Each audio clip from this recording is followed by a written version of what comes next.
Big Red 310s here again with a wrestling video. What? Yes, a wrestling video that's not a Chikara review, because I do kind of care about this thing. People seem to forget that. Yeah, like I said in my last Chikara video, I'm never gonna lose my passion for this sort of thing. I mean, I just love wrestling. I just do. Like I said, whenever like I go a few days without seeing a pro wrestling match, like I'm a little like on edge. I'm a little like, I have an itch. I need to see wrestling now. I mean, this thing is my love, guys. This thing is my passion. I've loved wrestling for a long time. But what you guys also have to realize is that the only thing I probably love more than wrestling is the Miami Dolphins.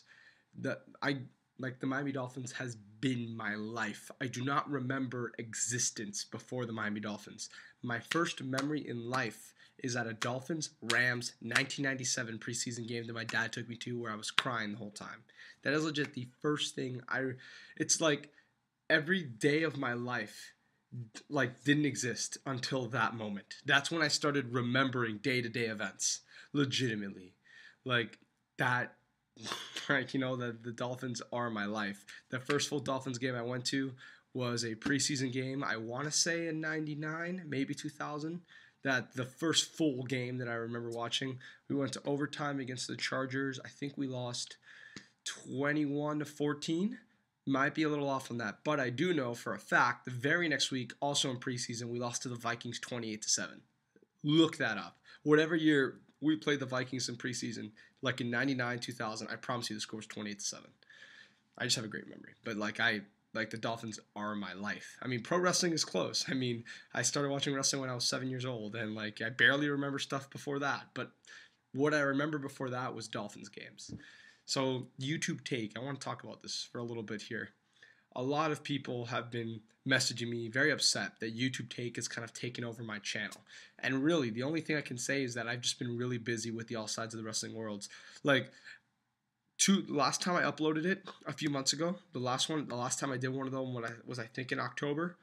When I uploaded that, you know, I was getting close to getting fully caught up. You know, I was only behind on 3 Dragon Gate USA shows, on 4 CCW shows, on 2 PWG. Like, you know, I was caught up. I was catching up. But then my whole first semester of college hit in, and I've just been blown back, and now I'm really far behind again. I haven't seen any WWE or TNA pay-per-view since August. I mean, no Surrender, which you'll see here. I'll talk about that for a little bit. But like, I didn't see Night of Champions. I didn't see Bound for Glory. I didn't see Hell in a Cell. I didn't see Survivor Series. I didn't see Turning Point. Probably not going to see Final Resolution tomorrow or Sunday. I've just been so busy. I haven't seen Raw in a while. I mean, I remember I watched parts of Raw the day that it was going head-to-head with the presidential debate and the World Series and Monday Night Football, which I think was the Bears. Was it the Bears-Cowboys? I don't remember the game. I mean, I watch Monday Night Football every week. The whole games every week.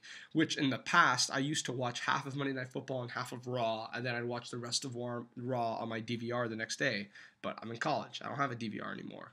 And really, like, when I have to pick, I don't like flipping back and forth. Like, when I start watching one or the other, I kind of like stay with it for a little bit.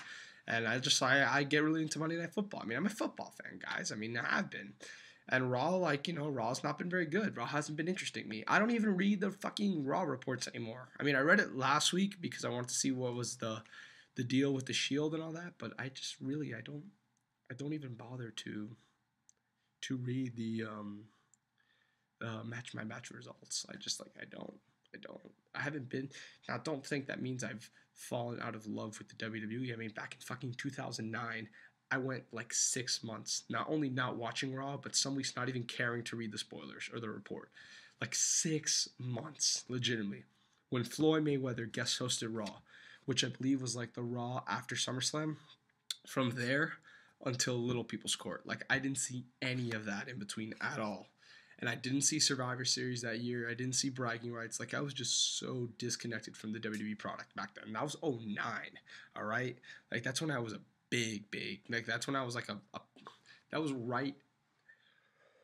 That was before. I guess that's the way to say it. That was before I got into all these indie promotions. I think back then I was only watching Ring of Honor and WWE. Like, legitimately. I wasn't even watching, like, TNA or anything of the sort. I think I just get really I just get really disinterested with the WWE during football season because football season captures my attention. That's because I'm a Dolphins fan. You know, I mean, the Texans are like my babies. The Houston Texans are like my second favorite team and have been for a very, very long time. And since January, I've been saying they're going to the Super Bowl. And I remember in the summer, I told my brother the Texans are going to the Super Bowl, and he like laughed at me. He's like, "Wow, who cares about the Texans?" And I'm like, they were just like on a roll, like, you know, the past few months. They lost their starting quarterback, and if they had their starting quarterback, they would have gone to the Super Bowl last year. And then, lo and behold, like 2 weeks into the season, I hear everyone say, "Oh my God, the Houston Texans," and I'm like, you should have seen this shit coming. I mean, fuck. This was obvious. They won a playoff game with TJ Yates. Like they are just a super talented team. So like the Texans are like my babies. I fucking hate the Patriots. Like I love Andrew Luck. I love RG3, but he gets a little overhyped, which kind of bothers me. I love the Eagles. Well, I love rooting for the Eagles. I always had a lot of fun watching them. This season has been a disaster for them, but I love watching them. You know, like I said, I love Peyton Manning, my favorite player of all time. Legit. Probably more than any Dolphins player. Peyton Manning's probably my favorite player of all time. Seeing him come back and kick ass. Like, you know, there's so many interesting storylines in the NFL, and there's not that many interesting storylines in WWE. But when the NFL goes, like during WrestleMania season, I'll be like all into WWE. Will I watch Raw every week? I don't know. We'll see. Like I said, it's just been tough. The first semester of college really has taken up a lot of my time. That's why I haven't busted out on all sides of the wrestling world in fucking, what was it, 3 months now or 2 months? I don't know. But, you know, I try to keep it relevant. If you see the first two things on this are the Chikara pay-per-view, which was this past weekend, and the Kevin Steen shoot interview, which, you know, it's a pretty, that thing was just released. That's a pretty up-to-date thing. So I'd like to think that I successfully try to keep it relevant. I know Death Before Dishonor and No Surrender are kind of in the past, but, you know, there's still some interesting stuff I want to talk about here. So let's get right to it. As usual, I will try to devote the most amount of time to the most relevant / most important, and I promise I will deliver a mainstream video soon. I will. Like a Dolph. I wanted to discuss Dolph Ziggler, actually. I really do. I feel motivated to do some of my certain mainstream wrestling projects.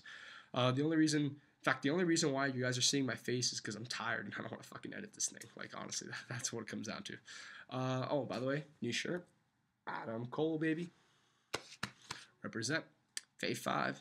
All right, Chikara Under the Hood. A good show, not a great show. Without question, their weakest high pay-per-view. A lot of it had to do with the last two matches.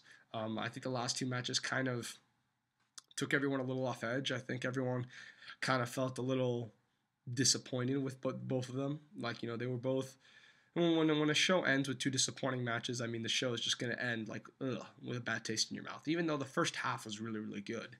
That's just the unfortunate nature of pro wrestling. 3.0 F.I.S.T, very fun opener. 3.0 are very, very underrated. I'm very excited to see them versus the Young Bucks. I've been looking forward to that match for a long time. And, you know, them and F.I.S.T have really good chemistry. We saw that earlier this year with both of their matches. The first being with Icarus and Taylor, the second being with Taylor and Gargano. They have really good chemistry. And these guys had a nice, fun action-packed Chikara opener, typical Chikara opener for the pay-per-view. Not as good as the Bucks and Colony last year, but probably a little better than Ultramantis and Ophidian earlier this year. Dasher and Icarus was, you know, it was fine. Exactly what I expected. The storyline development at the end with Sugar Dunkerton and like teasing heat between him and Dasher, but do we want to see the throwbacks back together? It's really interesting. I'm really excited to see where they're going with this. Like I said, like I told TJ Hawk, because I asked TJ Hawk on Twitter, like because he writes for 401 Mania and he's a big Chikara fan, but he wasn't ordering the show because he didn't like the main storylines, which is understandable. And I asked him, like, what do you think will be good in the show? And he said, and he just goes, Dasher, Hatfield, and Icarus. And I'm like, why? And he's like, because both those guys are awesome. Like, not that it'll be a good match, just that Dasher and Icarus are awesome. And therefore the match is going to be, that whatever they do is going to be awesome. So, props to him. Then we got Jigsaw, the Shard, deviANT, and SoulJer versus Quack, FireANT, Green and assailANT. I was actually really looking forward to this. I really like this whole assailANT storyline. I've been really, ever since his one-on-one singles match with SoulJer back at Smack in the Middle, or whatever the second June show was called. I think it was Smack in the Middle, or the Foggiest Notion. I just don't remember. Whatever the second June show was, when I saw his singles match with SoulJer, I'm like, you know, this guy, you know, assailANT's pretty good. You know, I think they're going to do something with him, and I'll be excited to see it. And I really like this whole, like, he wants the fans to like him, but they just don't accept him because he was a heel. But, like, little by little, and, like, the colony doesn't want anything to do with him, but little by little, like, you start to root for him because he just seems so endearing in his role, and it seems like he really wants to be a part of the team. And in this match, I mean, SailANT, as most of you who know about Chikara know, he's been held prisoner by the Swarm because Wink thought it would be nice to mix up the Chikara teams. And there's a spot in here where SailANT's in the ring with Quack Green at FireANT. They had just clotheslined deviANT, the Shard, and Jigsaw out of the ring. And then SailANT grabs assailANT and throws him out of the ring. And then the Colony and Mike Quackenbush do a 4-on-4 suicide dive onto the other 4 guys, which I thought was interesting. Like, throwing out, that was such a great line. And, like, when they threw out assailANT, and assailANT's, like, jumping up, like, no, please, I want to be a part of the team. You're just like, aw, what dicks the Colony are. And, finish the match. I'm going to spoil this because this was a very, very well done finish.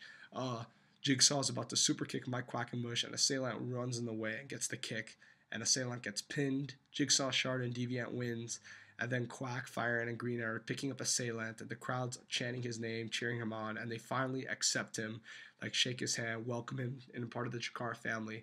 And then as Quack is helping assailANT out, FireANT and GreenANT just look to the side, and there's SailANT, like, on the apron, hurt, like he just saw, like, they are accepting his replacement, and he feels sad, and the Colony don't know what to do, and they're just like, sorry, and they just leave. It was amazing. Oh, tremendous. I know a lot of people have been very upset with the whole Colony separation storyline, and I can understand, because I guess people saying it's too early to break up the Colony. I didn't think so. I think that after they won King of Trios and the Campeones and all this and that, I think Chikara, and I'll talk about this with Willie Mack as well, I think Quack kind of thought there was nothing left for them to do. I mean, they probably are going to get back together. Maybe assailANT's going to turn heel, although I would really be mad at that. If anything, have a foursome. I don't know. Keep assailANT a part of the Colony. He's doing a good job. I think Quack, maybe I'm wrong here, I think Quack realized that we haven't jumped the shark yet with the Colony. Let's not. Like, I don't think he should have. I mean, if the Colony just kept teaming up more for another year or two after everything they've done, I mean, what's left for them to do? I mean, they've been around for 4 years now, I think. They won Campeones, they won King of Trios, they've been the top face of Chikara, they've made it at house shows, and now, I just think there's nothing left to, I think it's time to switch it up, in my opinion. And I think Quack saw that. I think Quack realized, why have them keep doing this for another year and have us jump the shark? It's like, it's like when Brian, my friend Brian, you guys know Brian, his favorite show Seinfeld, and I asked him, like, were you upset when they ended theirs in season 9? Because many people say, if you ask any Seinfeld fan, and I've seen every episode of Seinfeld, if you ask any Seinfeld fan, they will tell you, and I would agree, the best season is probably the last season, in my opinion at least. The last season or the 7th season, but I prefer the last season. That's like when they were really just like on a roll, and they were just bang, bang, bang, bang, bang, knocking things out of the park. And they ended the show. And I asked Brian, did you like that they ended like when they were so hot? And Brian's like, do you want to jump the shark? Do you want to have them have a 10th season and everyone say, oh, well, it's clear that they've lost their touch? You don't want to reach that point. And I think with the Colony, I'm not saying the fans would have turned on them, but I just think, people would have been like, it's not as big of a deal anymore. And I think it was the right time. And I've heard a lot of complaints that it wasn't. There was still more to do with SailANT, FireANT, and GreenANT. In my opinion, it was time to change it up. And I really like what they're doing, and I'm very excited to see where the storyline goes.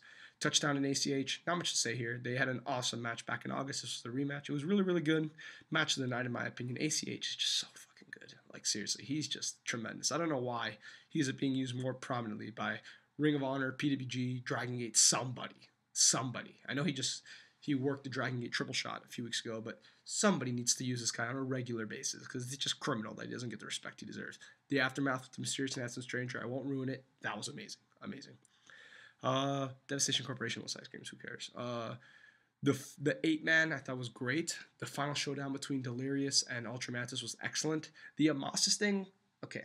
I really, really liked it because I know a lot of people marked out. Believe it or not, I was expecting Amasis to show up. I know I'm the only one, but like you can ask Trademark. Like I told him on Facebook, like he's like, who do you think the last partner is going to be? Before Blind Rage was announced, I'm like, I think it could be Amasis because I just think that, they mention him all the time, and I was at King of Trios, like Ophidian, like kept Like during intermission, he was walking around and he was just telling everybody, "No, Amasis is dead." Like he just kept bringing him up over and over and over again. Chikara brings him up all the time on commentary. I was like, why do you constantly bring him up if you were never going to see him again? Like we got to see him again.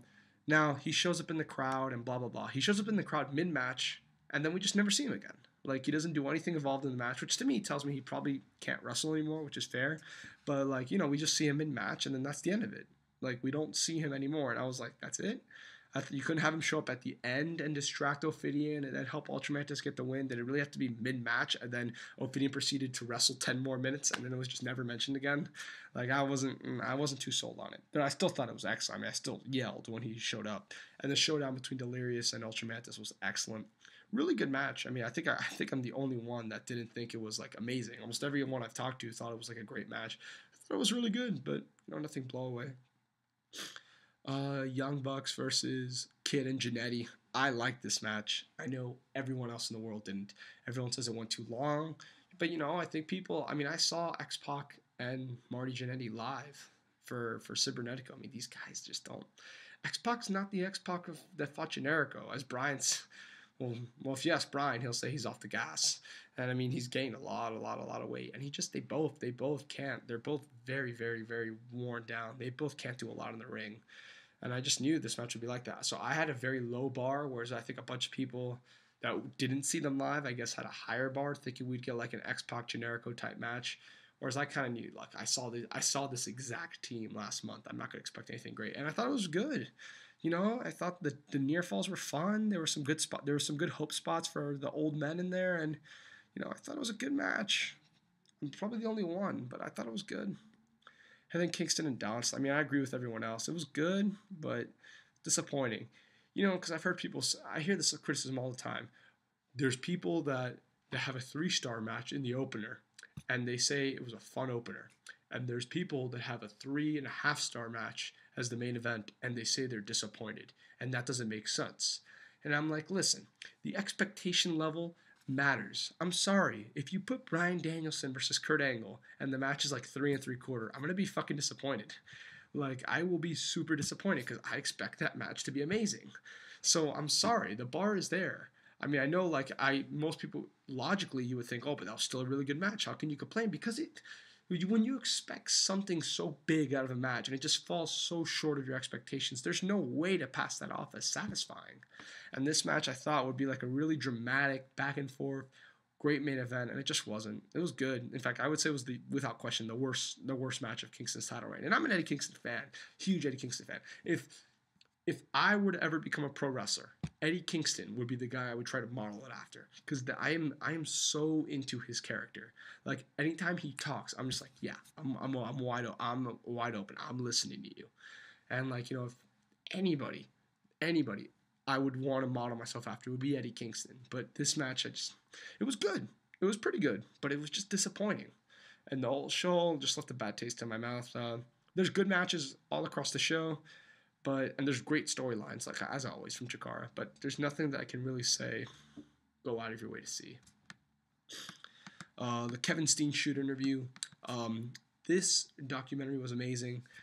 This documentary was 4.5 hours long. It goes so in depth into his career. Like if you've ever wanted to know anything about Kevin Steen, this answers it. Kevin Steen spends like 2 hours talking about the years 2000 through 2004, like before he even left Canada. And I know you think, oh, what could he say there? So many amazing stuff. So many amazing stuff about Jacques Rougeau, about training, about how he left Jacques Rougeau, which is an amazing story. Like why he left Rougeau's training academy. You need to hear it. It's tremendous. How he almost got an OVW deal, which I actually did not know. And he goes in depth to say how he almost did it, but why he had to turn it down, which is just incredible. When you really think about how far Kevin Steen has gone, to think that in 2004 he was offered somewhat of an OVW deal, like it's just amazing. And he goes really in depth 2004 to like 2008 of like all the indies he worked. Like he talks about CZW, PWG, meeting Super Dragon, first working Chikara a few times. Then he talks about his Ring of Honor first run in 2005 and why that didn't go so well. Some nice dirt on like CM Punk and Austin Aries and all those guys during that time period. and then he talks about his entry into Ring of Honor. I will say this: the one knock on this DVD, on this documentary, is the last like 2 years of his career, 2-3 years of his career isn't as well covered. I mean, he talks about it obviously for a good amount of time too, but he doesn't go as in depth. He kind of just like, talks about it. And he doesn't really dig into Cornette at all. I don't know why. It seemed like they were trying to, I guess because I don't know which documentary came first. think, I think, hold on if I remember correctly. I think the High Spots one came first. I'm not sure. I think it might have, but like I guess he wanted to like have two different interviews because in the High Spot, I'll talk about the High Spots one, but in this one, he doesn't really dig into Cornette a lot.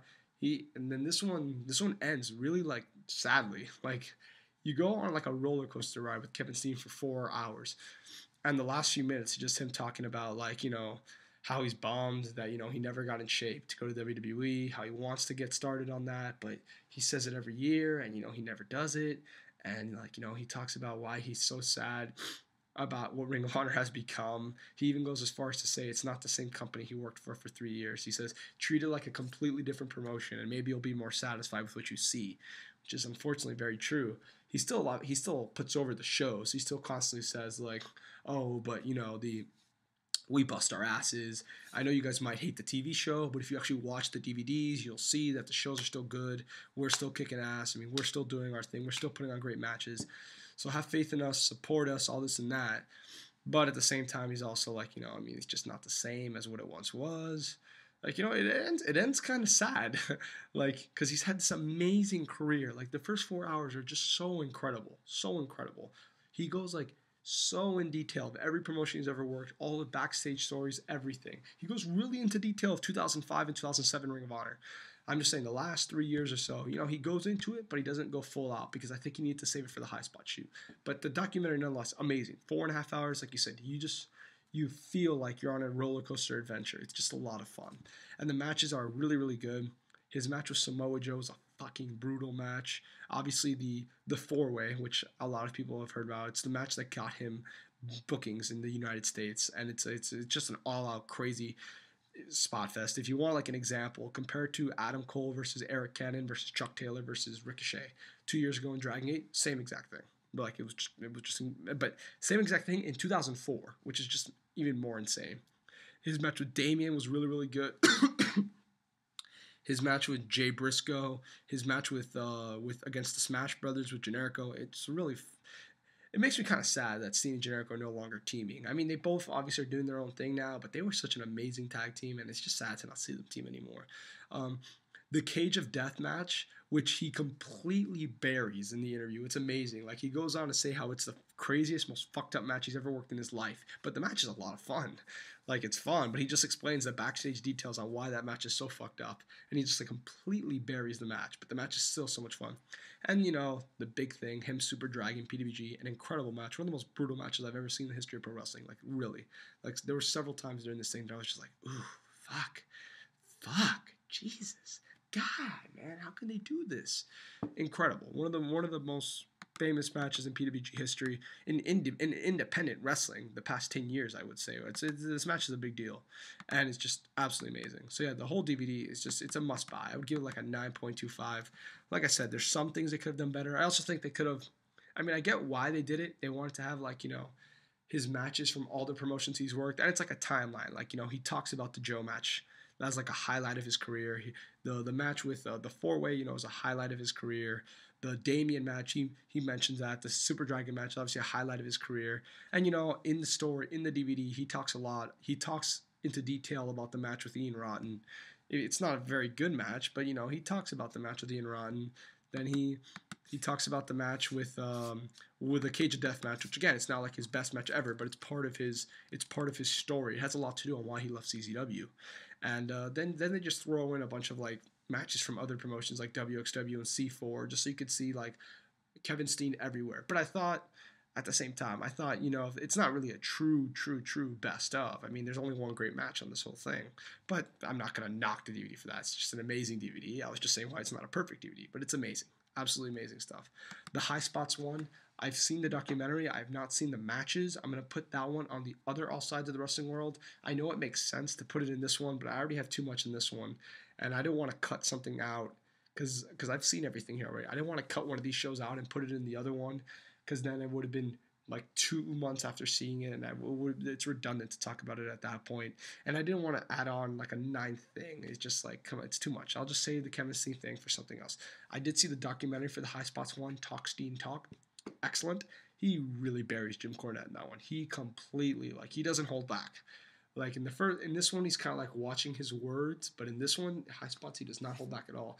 Just all out burial. Why Cornette hates him, like blah blah blah. Why he hates Cornette. Why it's legit. It's not just TV. He legit hates this man, or at least if he's not working the internet. But I believe he really doesn't like him, and he goes all out in depth into, like, you know, almost leaving Ring of Honor and coming back to Ring of Honor, why he came back to Ring of Honor. Like, he legitimately holds nothing back with Jim Cornette, and it is absolutely amazing. I haven't seen the matches yet on the documentary. Like I said, I'll talk about the matches and all that on the next Sides of the Wrestling World.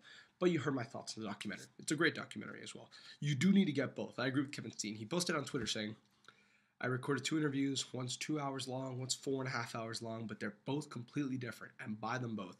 And I was like, okay. I mean, he filmed 2 interviews, so he's trying to tell us, so we know, so we buy both. And he's like, you know, the ultimate carny.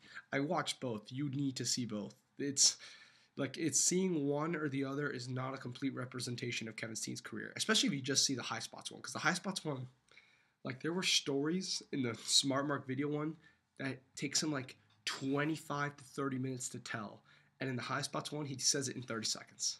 Like, legitimately. Like, especially him leaving Jacques Rougeau, like, the Smart Mark video one, that was a big deal. In High Spots, he legitimately talks about it in 20 seconds. Like, I was actually amazed. And it wasn't like he skipped a lot of details to make the story feel really incomplete. But he talks a lot about Ring of Honor. He talks a lot about other pro wrestlers too, like Davey Richards and El Generico and all that. He talks a lot more about that in the High Spots one as well. So I do think you need to get both. Both are amazing. And the matches on the Smart Mark one are just out of this world. No Surrender, I thought it was a fine show. You know, I heard a lot of people complain about it. I was cool with it. The Jeff Hardy Joe match, that was a lot of fun. I thought they really got the crowd into it. It was one of those few matches where the last few minutes I felt like I was in the building.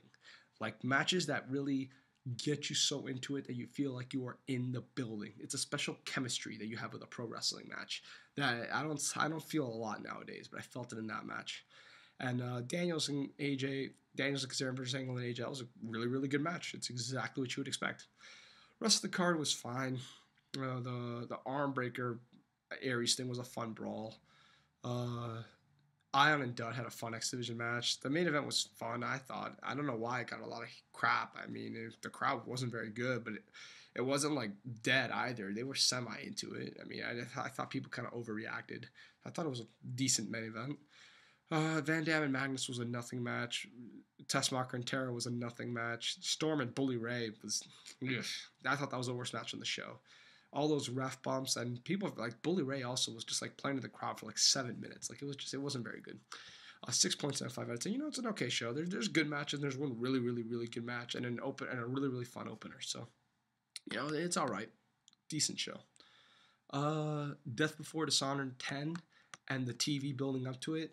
This Death Before Dishonor 10, I think, is the low point in Ring of Honor this year. I remember that night when the IPW failed, I told me and Brian were at King of Trios.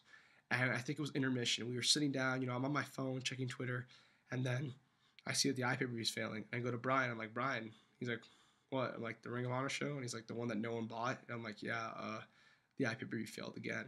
And he's just like, they're not going to make it to Final Battle 2013. Like, just like that. Like, immediate response, like, they're not going to make another year. Like, I legitimately thought after that night, this company's going to die. Even Josh, True Slayer, on Twitter, who's like one of the biggest Ring of Honor defenders, after that show, he was like, that's it. Ring of Honor's killed their last revenue source. They're not going to make it. It was legitimately like a low point. Like, I've never been so upset with a company. And then Cornette gets replaced. And Glory by Honor, people tell me, is the best Ring of Honor show in 2 years. I haven't seen it yet, but I've only heard amazing things about that show. Say what you want about Cornette. I mean, a lot of people have been trying to defend him, but it's like the Vince Russo thing. You defend Vince Russo all you want, but as soon as he left, the TNA product just got 10 times better. Jim Cornette, as soon as he leaves, the first show immediately after he was gone, it's the best show they've put on in 2 years. I'm not trying to comment on Jim Cornette's time in Ring of Honor, but you can't argue with that. Like, you just can't. And the final battle card looks fucking awesome. I'm going. I'm excited. I'm going with Trademark and Travis, Sabu TNA Forever. I'm so pumped up. I think it's going to be an amazing show. Like, the way they book, the way they present a card to their fans is just different. I think in the newsletter, Dave Meltzer said that, with Jim Cornette, they were trying to expand past their audience to reach a new audience. And at the time, in the process, they kind of like dissatisfied their old audience. Now they're taking the audience they have and trying to make it grow. And, will they grow into a bigger company? Probably not. But the product's fun for me to watch again. Like, legitimately, I haven't seen any shows or TV shows in the new Ring of Honor without Cornette. But just looking at that Final Battle card, I was like, this feels completely different from any other pay-per-view they've ever had. Like, this Final Battle card looks 10 times the Final Battle card of last year. 10,000 times better than the Final Battle card of last year. Like, I'm excited. This TV I thought was fine. The tag team title tournament I thought was good. There was some stuff on here that's real good. The Kevin Steen Homicide match, I really enjoyed. The Rhino Eddie Edwards match, I thought was really, really good. That gore through the table spot was amazing. The Young Bucks, Coleman Alexander, a really fun match. But where it kind of falls apart, the main event with Mondo getting the title shot, that was just okay. The Charlie Haas and Red Titus thing was fucking god-awful. That's one of the dumbest ideas I've ever seen in pro wrestling. Like, legitimately, when I saw that in the results, I'm like, Jim Cornette is Vince Russo. Like, legitimately, who could possibly think of something this fucking retarded? Who could possibly think that Haas and Titus makes sense as a team? All it does is bury Titus. And all their matches sucked. All of them. Their first match against Guardians of Truth, that sucked. And then you go to the Death Force Honor show, their match against the Briscoes was an awful match. That's one of my least favorite Ring of Honor matches of the year. Like, all four men look like they just did not give a fuck. Like, they look like, they not only look like they didn't give a fuck, they look like they fucking hated, like, working that match. Like, it was terrible. And the match with Carino and Jacobs wasn't any good. It was okay. It gets 2 stars mainly because of the pop of seeing Carino and Jacobs winning. I would have given it a star and 3/4 if it wasn't for that. Like, every match they had sucked. And the storyline sucked. But Ring of Honor thought it was a good idea. But I will say, on Death Force Honor, I think this show is getting a little too much heat. Because I do think Tadarius Thomas, Silas Young, ACH O'Reilly, and the opener, while they weren't good matches, they were fun, short matches. They're like the really fun matches that only go 7 minutes. So you can't really call it good, but you enjoyed it. So, like, I enjoyed all 3 of those matches. But they were just very short. The Lethal Homicide, I thought was fine. Irish Airborne House of Truth, I did not enjoy. I mean, it was an okay match. Like, it was just, like, there.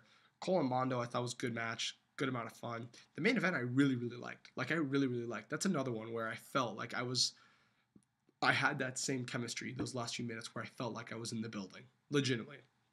It was a really good main event, in my opinion. I think it's kind of underrated, actually. Like, I think it's really, really, really, really good. I think it's one of Steen's most overlooked matches of his title run, even though he hasn't really... I mean, it's not like he's defended it every... I'm not trying to say he doesn't defend the belt. He obviously does. They let him defend it on every show. But I haven't seen his DVD defenses yet. I haven't seen the Eddie Edwards match, the Roderick Strong match, I think I'm missing some. I don't remember. But anyways, this match was a lot of fun. So the show, I can only give it a 6.25 because there were only 2 good matches in the whole show, and the whole Titus and Haas thing just pissed me off. There's a bunch of good short matches on here. So it's sad for me to give the show a low rating. I mean, it's an okay show. That's what it is. It's an okay show.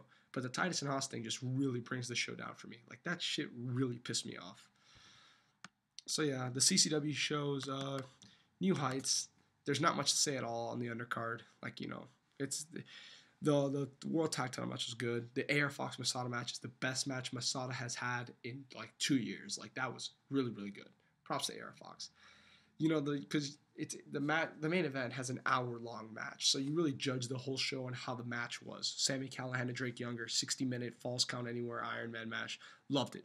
Tremendous, tremendous, tremendous match. The psychology was amazing, and the last The ending to this match may be one of the best endings I've ever seen to an Iron Man match. Legitimately, I'm not going to ruin it, but it may be one of the best endings I've ever seen to an Iron Man match. Like, as far as coming to a conclusion and feeling like you got what you paid for 60 minutes, tremendous. The only problem with the show, the aftermath, is awful. It's way too much. They do way too many angles. They bring way too many people out, and a bunch of fucked up, stupid shit happens. And what they try to portray it as, oh, the combat zones and anarchy. I hate when people try to sell that as a storyline.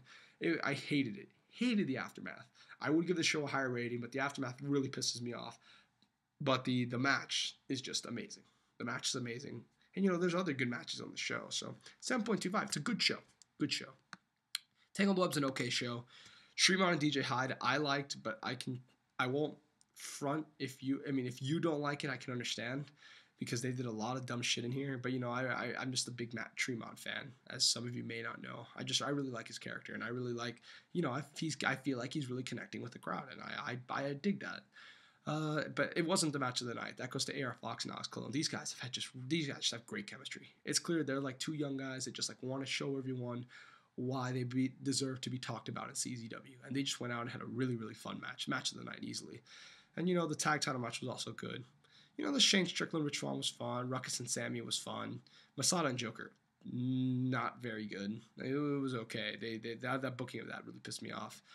And I've said this before.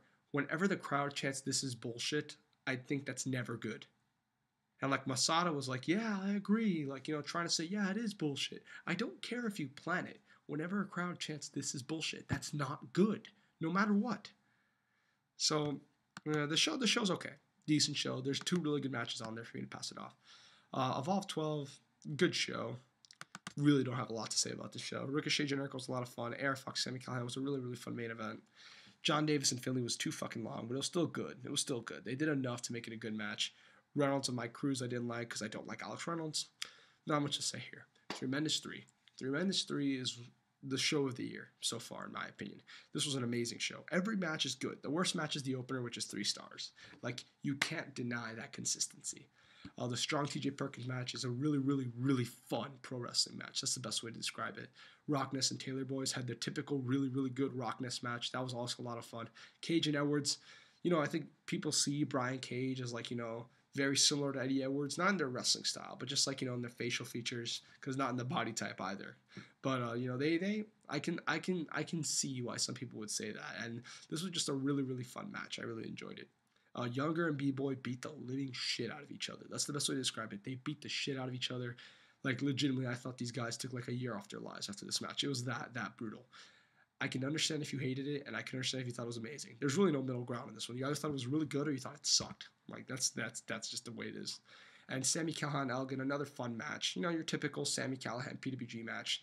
Fun, stiff, hard hitting. Doesn't go too long. I mean, this one went like 16 minutes, but they didn't. Like, they don't do a lot in they wrestle a 16-minute match like they would like a 10-minute match. Like, the heat segment's just a little longer. It's not like they have more near falls in there. So, but it's still a good match. Kevin Steen versus Willie Mack was really, really good. The crowd was really into this one. I felt like I was in the building. That type of chemistry. In my opinion, the second best match in the show. The last few minutes were really, really great. And I will say this, I also think PWG did a good job not putting the belt on Willie Mack, because at the time I was against it, because you think Willie Mack's like the up-and-comer winning the belt, but you don't really sense that. He gets a small, tepid next world champ chant, like every time he had a match, but it wasn't like overwhelming. Like, it was like 2 guys in the front row that started and some people chant along. In this match, the crowd was behind Steen. You can tell there are people trying to start a Willie chant, but it just never catches on. And they try a lot. Throughout the whole match, they try. And every time, I'm just like, okay. No. Like, every single time they try it, it just dies down, because most people still wanted Steen as champion. And I think PWG made the right call. I think if Willie Mack had won the belt, I think the fans would have turned on him. And I told us to trademark, because Trademark's like, well, they've never turned on anybody. And I'm like, yeah, but if you look at the PWG champions, like, it's like Kevin Steen, El Generico, Chris Hero, Claudio Castagnoli, Bryan Danielson, Davey Richards, Kenny Omega. People that when they were champions were like top 5 in the United States in pro wrestling. Like, legitimately. Top 5 on the indies, without question. Like, they had an amazing match every time. Because in PWG, as champion, you need to have like a really good to great match every time. And I don't think Willie Mack is at that level. I don't think Willie Mack is. He will get there. He will. But right now, I don't think he's talented enough to be putting on great matches every night. Like, if you notice, most of his great matches, Davey Richards, Chris Hero, it's not like you can't put Willie Mack against Brian Cage Taylor and expect it to be great. I mean, I don't think so, at least. I think PWG made the right call on this one. I think Adam Cole isn't at that level yet either, but he's closer, and he's going to be heel, and he's, as far as being a heel goes, me and LV have been saying this for years, and, big Adam Cole fan, A5, but I really do believe Adam Cole is the best heel on the Indies right now. Legitimately. More than Kevin Steen. I really, really believe that. Like, to anybody that saw his CZW stuff, you can't deny that. And the main event is absolutely incredible. I'm not going to ruin any of the spots. It was an absolutely blow-away, fucking amazing match. It's my favorite match in PWG history. Yes, I'm going that far. I thought about it. I liked it better than Kevin Steen and El Generico's ladder match last year. I liked it better than Kevin Steen and Generico versus the Young Bucks at Bolo 2009. I liked it better than the Guerrilla Warfare match at 7. I liked it better than Chris Hero versus Akira Tozawa. I liked it better than Davey Richards versus Kenny Omega. I liked it better than Chris Hero versus Bryan Danielson. I liked it better than Super Dragon versus Kevin Steen. I haven't seen the Pac Generico matches, and I've heard that's the other one that comes close, or Chris Hero Human Tornado, but this is my favorite match in PWG history. This is my second best match of 2012. If I wasn't live for Steen, Davey, Elgin, and if I wasn't biased, maybe I would say this is the best match of 2012, but I mean that match had a lot more drama in it, but this was without question the second best match of 2012, and that makes the show great. The only reason why I don't give it higher than a 9, like our 9.5, because I don't think it's at the Steen Wolf level. Because at the Steen Wolf level, like matches 3 through 7 were like matches 3 through 6 were like 3 and 3/4, like all across, and then match 7 was like 4.5, and then match 8 was like 4.5. Like legitimately, almost you can make an argument that show had like 6 4-star matches. Like this isn't at that level. Aside from the Kevin Steen Willie Mack match, every other match is a really good match, and they have those matches on a lot of PWG shows. But no other match was also like really, really good. It was just very good. Like, it wasn't like at that near great level. Like Steen Wolf just had like 6 matches. The Fighting Taylor Boys versus the Rock Monster, Davey Richards versus Willie Mack, Ricochet versus Chuck Taylor, which I thought was great. Like, back to back to back. And I know I'm missing a match there somewhere, whatever the fucking other match was. But like, legitimately, like that show just had across the board. That still might be the best PWG show I've ever seen, aside from maybe Get a Sans Frontiers. But like this just didn't. It wasn't the same level in my opinion. In my opinion, it was still missing a little something. Well, this is interesting. Apparently, I think Steen Wolf is sold out on PWG's website, which is actually really interesting. Okay, this is gonna drive me crazy. I'm sorry. I need to find out what that other match was. I know I'm missing a fucking match. This is making great radio. Come on, show me Steen Wolf. Wolf. Wolf. Give me a second. This is awkward. Here we go. Steen Wolf. Load, damn it. The Dynasty versus Los Luchas was also pretty good. Oh, TJ Perkins Rocking Row. That was also a good match. So yeah. And yeah, that covers it all, I think. 3 Menace 3. Go buy that show. Best show of the year. Laws 12's good. Tangle Web's okay. New Heights is good. Death Force Dishonored 10 is okay. No Surrender's okay. The Kevin Steen shoot interview is amazing. And Chikara Under the Hood is pretty good. So that's it for today. I promise I'll be busting out more videos in the future. And with that, I'm Big Earth 10. I'm out, guys. Bye-bye.